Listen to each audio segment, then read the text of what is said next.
Hello, bienvenue sur ma chaîne. Aujourd'hui, on se fait une petite liste des choses que j'aurais voulu savoir avant d'avoir un deuxième enfant. Là, vous allez me dire, t'en as 4. Mais non, ok, j'ai 2 enfants, 2 petites filles et je suis belle maman de 2. Donc, c'est quand même différent être belle maman. C'est pas la même implication nécessairement. Aujourd'hui, on focus vraiment sur mes 2 petites. J'ai eu 2 under 2. Ouais, j'ai accouché de 2 bébés en l'espace de 2 ans, moins 1 mois. Fait que j'étais le 2 under 2, mais vraiment le limite. Là, j'aimerais ça que dans les commentaires, au fil de la vidéo, si vous avez des trucs qui vous viennent en tête, des trucs que vous dites « Oh mon Dieu, moi, ça me fait penser à ça, j'aurais voulu savoir tel truc », allez dans les commentaires puis écrivez-les. Puis ceux qui n'ont pas 2 enfants et plus, si vous avez des questions, laissez-moi-les dans les commentaires. Si vous avez des inquiétudes, si vous avez le goût de jaser quelque chose, gênez-vous pas d'aller écrire, je vais tout vous lire une fois que je vais publier la vidéo. Il n'y a pas de 2 bébés pareils. Et ça, là, je l'ai mis en numéro 1 parce que je le savais, on me l'a dit 1 million de fois, mais j'ai fait dans ma tête, j'ai insisté à dire que non, ma fille était donc facile, on était donc bon pour l'avoir sleep train, puis tu sais, Kev, il avait eu de la difficulté à sleep train les boys. Je me souviens lui avoir dit, ben non, comme moi, j'ai vraiment une technique pour sleep train Liv, nanana. Non, c'est vraiment l'enfant, là. C'est pas le parent le problème, là, c'est vraiment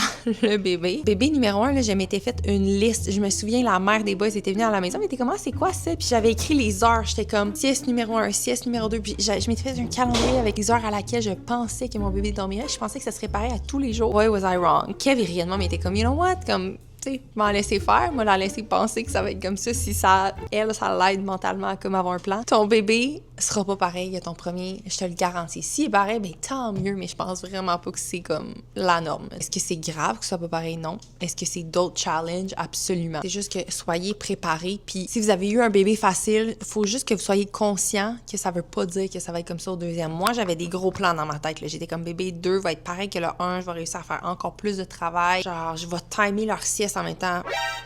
Tu peux pas timer 2 bébés, là. Tu peux pas dire aux 2 enfants de s'endormir en même temps. C'est pas comme ça que ça fonctionne. Là, ça aussi, tout le monde me l'avait dit. Ben, je l'avais vu sur les réseaux sociaux, mais ton premier enfant va devenir immense. Ah, mais là, sinon, ils sont... L'éclairage va changer, j'avais oublié d'allumer ma lumière. Ton premier enfant va devenir immense. Puis ça, on me l'avait dit, mais j'étais comme... What do you mean? C'est juste que le plus petit est plus petit. Non. Quand tu pars à l'hôpital chercher ton deuxième bébé, accoucher ton deuxième bébé, tu vas revenir à la maison puis t'es plus un bébé, là. Comme moi, dans ma tête, j'avais vraiment un bébé à la maison. Puis je suis revenue puis j'ai fait wow! Elle a des pattes, là. C'est des grosses mains, des gros pieds. Comme c'est pas un bébé, là. J'ai vraiment un enfant. J'ai pas un bébé. C'est quelque chose qui m'a vraiment choquée. Puis j'étais contente parce que, honnêtement, c'est juste pas pareil quand tu reviens. Quand tu pars, tu la serres une dernière fois, tu la mets au lit ou tu le mets au lit. T'as l'impression d'avoir ton petit bébé, puis t'es comme, oh, mon petit bébé, c'est la dernière fois qu'on est juste nous. Mais je te jure, quand tu reviens, c'est pas juste le fait de plus être juste un, c'est le fait qu'il te paraît énorme. J'aimerais qu'on parle de la culpabilité qu'on a envers notre premier enfant. Et ça va m'amener à un autre point. On m'en avait parlé, mais j'avais comme pas le full picture. Tu sais, on dit tout le temps, comme tu vas voir, quand tu vas avoir un deuxième enfant, tu vas te sentir coupable de pas avoir autant d'énergie à donner à ton premier parce que tu vas être occupé à l'été, tu vas t'occuper du bébé. Ton premier est habitué d'avoir toute l'attention du monde. Puis là, tout d'un coup, il y a un autre enfant qui arrive, puis là, il est plus le seul au monde. Puis là, tout d'un coup, tu divises ton amour en 2. Faut que tu t'occupes des 2. C'est vraiment vrai que tu vas te sentir coupable. Puis moi, je me sentais énormément coupable jusqu'à temps que j'arrête d'allaiter. Puis ça, je vais en parler parce que j'en ai parlé dans un podcast que j'ai enregistré justement aujourd'hui qui va sortir fin septembre. Il y a tellement une grosse pression d'allaiter. Puis je sais que c'est parce que c'est supposément la meilleure chose à faire pour ton bébé. Puis tu sais, à bébé 1, moi, j'allaitais 17 ou 18 mois. C'est comme je l'ai vraiment fait longtemps. Puis c'est ça que je voulais faire à Liv aussi. Malheureusement, avec les petites intolérances puis tout ce qui s'est passé côté digestif, on a dû switcher à la formule hypoallergène. Puis ça a changé mon bébé. Mon bébé va super bien. Avant, quand j'allaitais, je me sentais tellement coupable parce que j'étais comme crème. Quand j'allaite, je peux pas être avec ma plus vieille. Puis là, quand j'allaite plus, je veux pas passer du temps avec mon bébé. Je me sens mal pour la plus vieille que je viens de mettre de côté. Fait que là, au lieu d'enjoy le temps avec mon bébé, je veux donner du temps à ma plus vieille. Je me séparais trop, comme je me donnais pas à 100% à aucun des 2. Et ça, j'ai trouvé ça vraiment, vraiment difficile au début. Je vous dirais que c'est vraiment à 5 mois, quand j'ai switché à la formule, que là, c'était tout le contraire. Je pense pas nécessairement que tu as besoin de le faire par la formule, mais si tu es à l'aise de tirer ton lait, tu sais, si c'est vraiment, vous allez le voir là, quand vous allez le vivre, mais si c'est vraiment quelque quelque chose qui vous joue dans la tête puis que vous trouvez que c'est difficile une fois que vous êtes là-dedans, essayez de tirer votre lait puis de donner le biberon. Essayez de faire donner le biberon à papa, à mamie, peu importe à qui, juste pour que les boires deviennent pas comme une tâche que vous devez faire puis c'est comme, bon, ben là, vu que j'ai fait ça, là, je vais aller voir la plus grande puis là, comme je redonne le bébé à quelqu'un d'autre, je la mets dans le bouncer ou peu importe. Ça vous permet de pouvoir prendre plus de moments avec votre premier enfant puis de justement, quand vous êtes avec le bébé, ben vous avez votre moment avec bébé, mais ça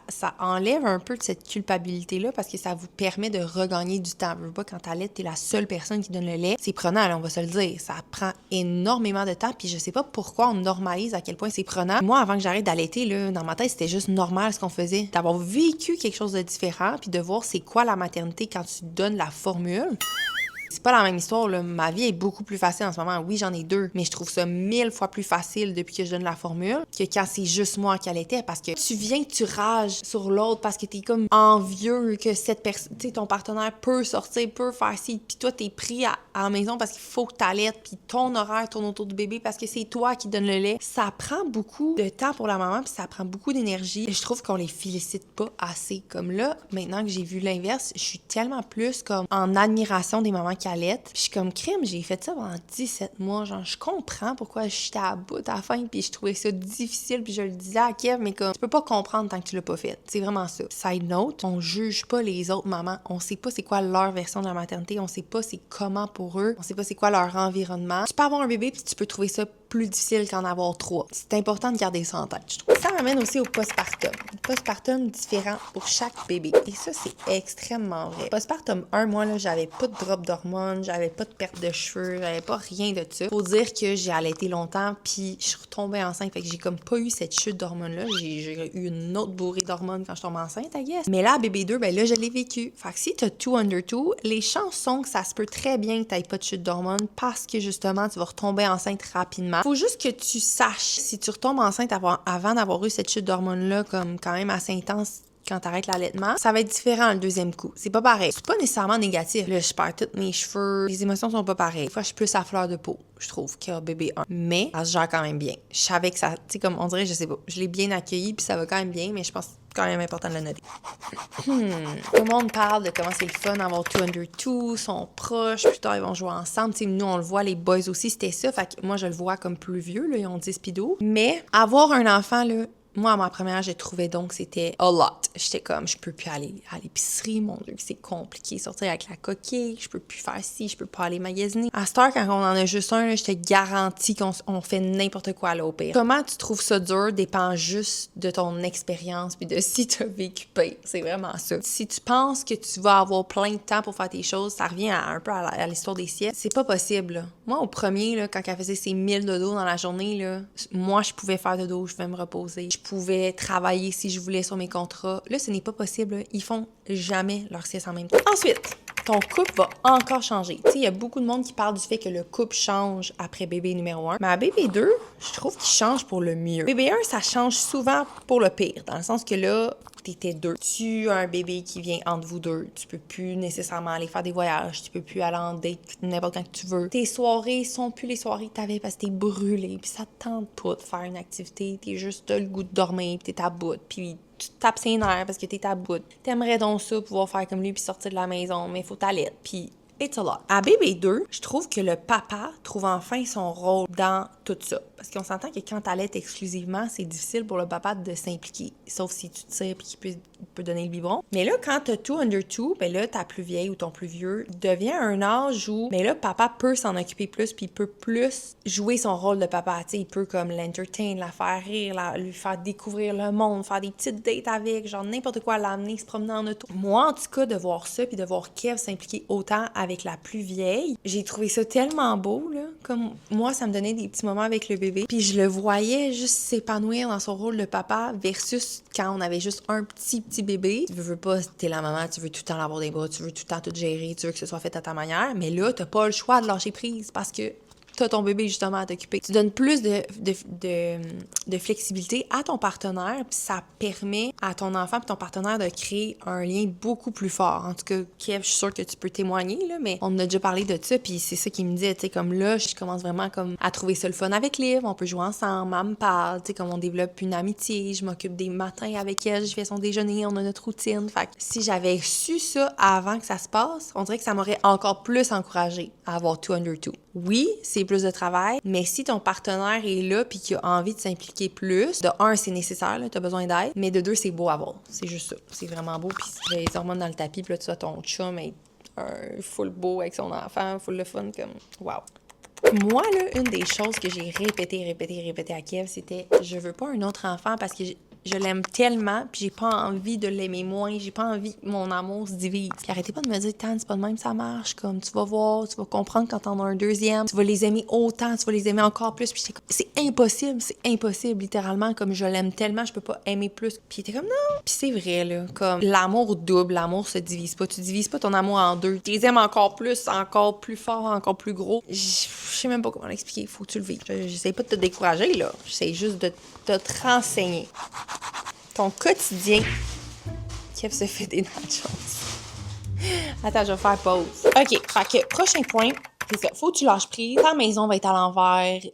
Comme ça va être plus le bordel, là, c'est normal. Puis ça doit être encore pire à 3, puis ça doit être encore pire à 4. T'sais, nous, quand on a 4 enfants, là, la semaine qu'on a 4, on dit que c'est à l'envers, les affaires partout. Il y a des cotons qui traînent, des sacs à dos, des souliers. Il y a nos affaires qui traînent, les affaires des filles, les jouets. Genre, il y a des affaires partout, OK? Si t'es vraiment typé, là, tu vas passer ton temps à virer folle parce que tu vas tout essayer de placer tout le temps. Ça vaut pas la peine. Juste comme, permets-toi de respirer un petit peu. C'est pas grave, OK? T'as pas besoin de ramasser les jouets 25 fois dans la journée, là. Ils vont les ressortir. Moi, j'attends quand ils se couchent, puis là, quand ils se couchent, je fais un gros clean. Même chose pour le comptoir, la vaisselle, whatever. Si j'ai pas le temps dans la journée, là, mais c'est pas grave. J'aime mieux passer du temps avec les filles que faire la vaisselle. Des fois, je suis vraiment plus capable parce qu'il y a trop de choses, puis là, j'arrive plus à fonctionner. Là, je le fais. Faut vraiment pas que tu focuses trop sur comme que les choses soient belles. C'est pas ça l'important. Un point super important, puis ça, c'est un peu en lien. Le matériel fait pas le bonheur. Kev me l'a répété, mais of course, j'ai pas écouté, il fallait que je me plante moi-même. Je voulais donc avoir la grosse maison. Je me dis, là, on part une famille, là, genre moi, je pars ma famille, mes enfants, tout ça. J'ai besoin d'avoir la maison parfaite avec le nombre de chambres parfait pour une chambre pour chaque enfant. J'ai besoin d'avoir exactement la belle cuisine pour faire mes petites purées, mes petits gâteaux, puis il était comme, tu parles, comme t'as pas besoin de ça. J'étais comme non, tu comprends pas, genre j'en ai besoin. Chaque enfant va avoir leur chambre. C'est jamais arrivé, là. Ben, les chambres, oui, mais on est emménagés, premièrement, les boys voulaient dormir dans la même chambre. Ils ont même pas voulu aller dans le sous-sol. Ça a pris 1 an avant qu'ils descendent. Liv vient juste de transférer dans sa chambre. Il y a encore une chambre de vide. Il y a tout le temps eu une chambre de vide en haut parce que comme, on n'avait pas 2 bébés, ben 2 toddlers, mettons. Et la cuisine, là, ça, je suis contente de l'avoir rénovée, là. Kevin me regarde, puis comme, elle est vraiment belle, là. Je suis vraiment contente, elle est full à mon goût, mais pour vrai, dans l'autre maison, on n'a pas ce genre de cuisine-là, puis c'est bien correct. C'est pas grave. C'est pas parce que tu veux avoir des enfants, une grosse famille, qu'il faut absolument que tout soit impeccable. C'est pas ça qui va faire que tu vas être plus heureux. Nous, on a réalisé que d'avoir moins d'entretien va nous permettre d'être plus heureux. Parce que là, on a une maison un peu comme spick and span, puis c'est tellement tout le temps le bordel, puis genre, le terrain est tellement comme d'entretien. On trouve qu'on peut pas profiter. Comme il y a tout le temps de quoi à faire, puis c'est fatigant. On veut aller d'une place où on va être bien, où on va pouvoir profiter de la famille, puis que si ça laisse une chaise, là, tu sais, comme moi, j'avais pris des chaises grises. Ben, il a fallu que j'accepte que si les enfants les tâchent, mais c'est pas grave. C'est juste une chaise. On s'en fout à la fin de la journée. C'est pas grave. C'est quoi, la visite vont venir chez nous, ils vont voir une tâche, ils vont faire comme, il y a une tâche sur ta chaise. C'est pas grave, ils savent qu'on a des enfants. L'enfant, il y a 2 ans, là, il peut pas savoir qu'il faut pas qu'il fasse une tâche, là. C'est ça que je voulais dire tantôt par lâcher prise. Il faut que comme tu relativises puis que tu te dises que ces enfants-là ont pas demandé d'être là, là. C'est toi qui as décidé d'avoir des enfants. Fait que s'ils font une gaffe, ben il faut juste que tu leur expliques. Puis s'ils ont pas l'âge de comprendre, ben puis toi, ça te gosse, si ça te dérange vraiment, ben achète pas des chaises beige. Le village, je parlais de l'aide, là. Que ce soit un ami, que ce soit une sœur, que ce soit ton chum, que ce soit ta mère, ton père, n'importe qui, une nanny, juste peu importe. C'est important d'avoir des gens autour de toi, puis je vous souhaite tous, tout le monde qui écoute ça, que vous en ayez, parce que c'est pas facile de faire tout ça toute seule. C'est difficile, puis tu vas avoir besoin de souffler, là.